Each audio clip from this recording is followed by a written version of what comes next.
Another guilty plea today connected to widespread problems inside the Cuyahoga County jail. Yeah, today jailer John Wilson admitted to assaulting an inmate inside his cell 2 years ago. 5 on your side investigator Scott Knoll in the newsroom with more on today's plea. Scott.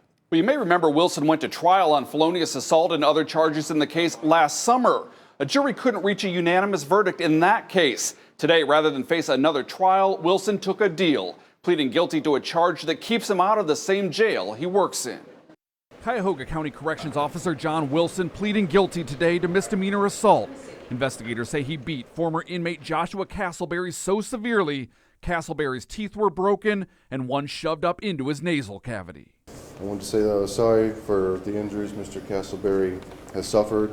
They were not inflicted maliciously or intentionally. But Castleberry's mother said her son was held accountable for his actions and asked the judge to do the same to Wilson. The inhumane torture you put my son through has caused him long-lasting mental anguish, psychological trauma, and physical impairments. But exactly what happened behind the steel doors of Castleberry's cell and out of the view of cameras isn't clear. At trial, Castleberry testified Wilson maced him, handcuffed him, then repeatedly beat his head into the floor. Wilson said he was only defending himself after Castleberry hit him in the head. Ultimately, 11 of 12 jurors voted to acquit Wilson of felonious assault charges, something Wilson's attorney pointed out in court today.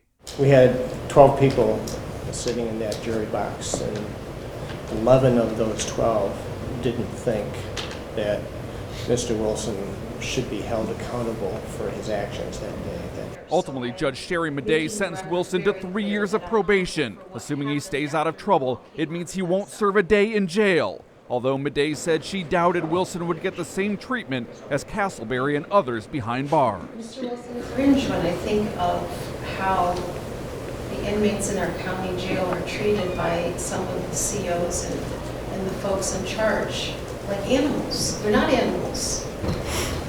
They're not animals. They're our brothers and sisters. Wilson will also have to perform 250 hours of community service. He remains employed by the jail. Live in the newsroom, I'm 5 on your side investigator Scott Knoll.